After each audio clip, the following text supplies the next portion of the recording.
El problema del mal en la actualidad, por Carl Gustav Jung. El mito cristiano permaneció inexpugnable durante todo un milenio, hasta que en el siglo XI comenzaron a advertirse los primeros síntomas de una transformación de la conciencia. A partir de ese momento, la inquietud y la duda fueron en aumento, hasta que, a fines del segundo milenio, vuelven a apercibirse los atributos de una catástrofe mundial que amenaza a la conciencia. Esta amenaza consiste en una hipertrofia de la conciencia, una hibris, en otras palabras, que puede resumirse en la frase: no hay nada superior al hombre y sus hazañas. El mito cristiano ha perdido su trascendencia y con ella ha desaparecido también la noción de totalidad ultramundana propuesta por el cristianismo. A la luz sigue la oscuridad, la otra cara del Creador, y este proceso ha alcanzado su punto culminante en el siglo XX. Esta emergencia del mal, cuya primera erupción violenta tuvo lugar en Alemania, coloca al cristianismo frente al mal, representado por la injusticia, la tiranía, la mentira, la esclavitud y la opresión de la conciencia, y revela hasta qué punto el cristianismo ha sido socavado en el siglo XX.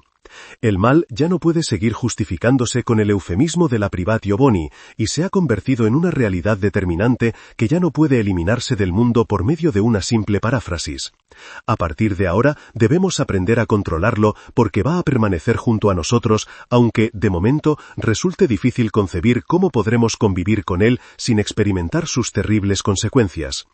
En cualquier caso, lo cierto es que necesitamos una reorientación, una metanoia. Permanecer en contacto con el mal supone correr el riesgo de sucumbir a él, sin embargo, ya no podemos seguir sucumbiendo, ni siquiera al bien.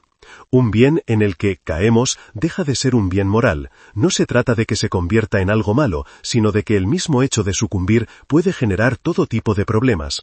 Cualquier forma de adicción, ya se trate de la adicción al alcohol, a la morfina o al idealismo, es mala. Debemos dejar de pensar en el bien y el mal como términos absolutamente antagónicos. Debemos dejar de lado el criterio de la acción ética que considera que el bien es un imperativo categórico y que podemos soslayar el llamado mal. De este modo, al reconocer la realidad del mal, necesariamente relativizaremos al bien y al mal y comprenderemos que ambos constituyen, paradójicamente, dos mitades de la misma totalidad.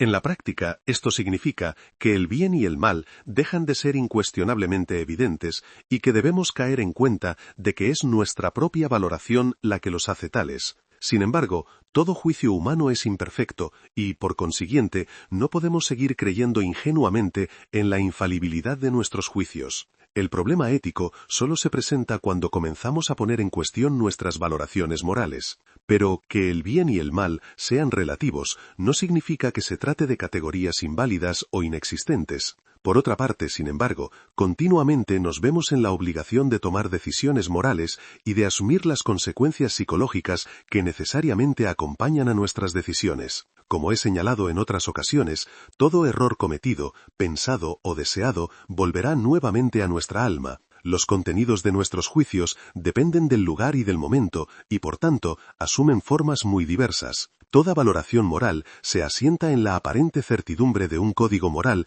que pretende saber exactamente lo que es bueno y lo que es malo, pero una vez que hemos descubierto lo inseguro de sus fundamentos, cualquier decisión ética se convierte en un acto creador subjetivo. Es imposible eludir el tormento de la decisión ética. No obstante, por más extraño que pueda parecer, debemos ser lo suficientemente libres como para evitar el bien y para hacer el mal si nuestra decisión ética lo requiere así. Dicho en otras palabras, no debemos caer en ninguno de los opuestos. En este sentido, el neti-neti de la filosofía hindú nos proporciona un patrón moral sumamente útil. En determinados casos, el código moral se abroga y la decisión ética se deja en manos del individuo. Esto no es nada nuevo. En definitiva, se trata de una antigua idea conocida en la época prepsicológica como conflicto de obligaciones. Como norma general, sin embargo, el individuo es tan inconsciente que suele ignorar totalmente su propia capacidad de elección y busca ansiosamente en el exterior normas y reglas que puedan orientar su conducta.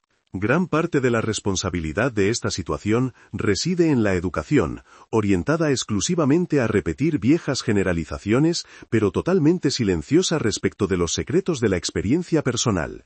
De este modo, individuos que ni viven ni vivirán jamás de acuerdo con los ideales que proclaman, enseñan todo tipo de creencias y conductas idealistas, sabiendo de antemano que nadie va a cumplirlas, y, lo que es todavía más grave, nadie cuestiona siquiera la validez de este tipo de enseñanza. Así las cosas, para obtener una respuesta al problema del mal en la actualidad, es absolutamente necesario el autoconocimiento, es decir, el mayor conocimiento posible de la totalidad del individuo. Debemos saber claramente cuál es nuestra capacidad para hacer el bien y cuántas vilezas podemos llegar a cometer. Si queremos vivir libres de engaños e ilusiones, debemos ser lo suficientemente conscientes como para no creer ingenuamente que el bien es real y que el mal es ilusorio, y comprender que ambos forman parte constitutiva de nuestra propia naturaleza. Sin embargo, aunque hoy en día existan personas que tengan gran comprensión de sí mismas, la mayor parte de nosotros distamos mucho de poseer este nivel de autoconocimiento. El autoconocimiento es de capital importancia porque nos permite acercarnos a ese estrato fundamental, a ese núcleo esencial del ser humano en el que moran los instintos y radican los factores dinámicos preexistentes que determinan las decisiones éticas de nuestra consciencia. Este núcleo es el inconsciente y sus contenidos, acerca de los cuales no podemos emitir ningún juicio definitivo. Cualquier idea que nos hagamos del inconsciente será errónea, porque nuestra capacidad cognitiva es incapaz de comprender su esencia y de imponerle límites racionales. Para alcanzar el conocimiento de la naturaleza es necesaria la ciencia, que amplía nuestra consciencia, y, de la misma manera, para profundizar nuestro autoconocimiento necesitamos de la ciencia, es decir, de la psicología. No es posible construir un telescopio o un microscopio, por ejemplo, a fuerza de buena voluntad, sino que para ello es necesario tener profundos conocimientos de óptica. Hoy en día la psicología resulta de capital importancia. Nuestro conocimiento del ser humano es tan parcial y distorsionado que el nazismo y el bolchevismo nos han dejado perplejos y confusos. Estamos frente al mal, y no solo ignoramos lo que se halla ante nosotros, sino que tampoco tenemos la menor idea de cómo debemos reaccionar. Y aunque supiéramos responder, seguiríamos sin comprender cómo ha podido suceder esto. Con manifiesta ingenuidad, un estadista afirma que no tiene imaginación para el mal.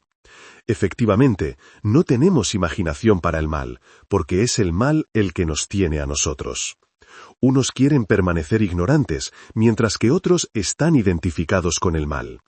Esta es la situación psicológica del mundo actual. Hay quienes se llaman cristianos y creen que pueden aplastar el mal a voluntad. Otros, en cambio, han sucumbido al mal y ni siquiera pueden ver el bien. El mal ha terminado convirtiéndose en un poder visible. La mitad de la humanidad crece en el seno de una doctrina basada en la especulación, mientras la otra mitad enferma por falta de un mito adecuado a la situación. El pueblo cristiano ha llegado a un callejón sin salida. La cristiandad dormita y hace siglos que olvidó revitalizar sus mitos. Nuestro mito ha enmudecido y ha dejado de dar respuestas a nuestras preguntas. Como dicen las Sagradas Escrituras, la culpa no es suya, sino exclusivamente nuestra, ya que no solo hemos dejado de desarrollarlo, sino que hemos reprimido todos los intentos realizados en ese sentido. La versión original del mito nos ofrece un amplio punto de partida y múltiples posibilidades de desarrollo. Al mismo Cristo, por ejemplo, se le atribuyen las siguientes palabras: «Sed astutos como las serpientes y mansos como las palomas». Pero, ¿para qué se necesita la astucia de las serpientes y qué tiene que ver esta con la inocencia de las palomas? La cristiandad sigue sin contestar a la antigua pregunta gnóstica ¿de dónde proviene el mal?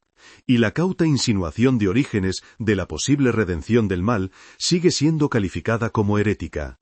Hoy nos vemos obligados a reformular esta pregunta, pero seguimos con las manos vacías, desconcertados y confusos, y ni siquiera podemos explicarnos que, a pesar de la urgencia con la que lo precisamos, no existe ningún mito que pueda ayudarnos. La situación política y los aterradores, por no decir diabólicos avances de la ciencia, despiertan en nosotros secretos estremecimientos y oscuros presagios. Pero ignoramos la forma de salir de esta situación y hay muy pocas personas que crean que la posible solución descanse en el alma del ser humano. De la misma manera que el Creador es completo, también lo es su criatura, su Hijo. El concepto de totalidad divina es global y nada puede separarse de él. No obstante, sin ser conscientes la totalidad se escindió, y de esa división se originó el mundo de la luz y el mundo de las tinieblas. Esta situación, como podemos advertir en la experiencia de Job o en el ampliamente difundido libro de Enoc, pertenecientes al período inmediatamente precristiano, estaba claramente prefigurada antes incluso de la aparición de Cristo. El cristianismo perpetuó posteriormente esta escisión metafísica. Satán, que en el Antiguo Testamento pertenecía todavía al entorno próximo a Jehová, constituyó a partir de entonces el polo eterno diametralmente opuesto al mundo divino. No se le podía extirpar. No debe por tanto sorprendernos que ya en los mismos comienzos del siglo XI apareciera la creencia de que el mundo no era una creación divina sino diabólica. Esta ha sido la nota predominante que ha caracterizado a la segunda mitad del eón cristiano, después de que el mito de la caída de los ángeles explicase que eran esos ángeles caídos los que habían enseñado al hombre el peligroso conocimiento de la ciencia y del arte. ¿Qué hubieran dicho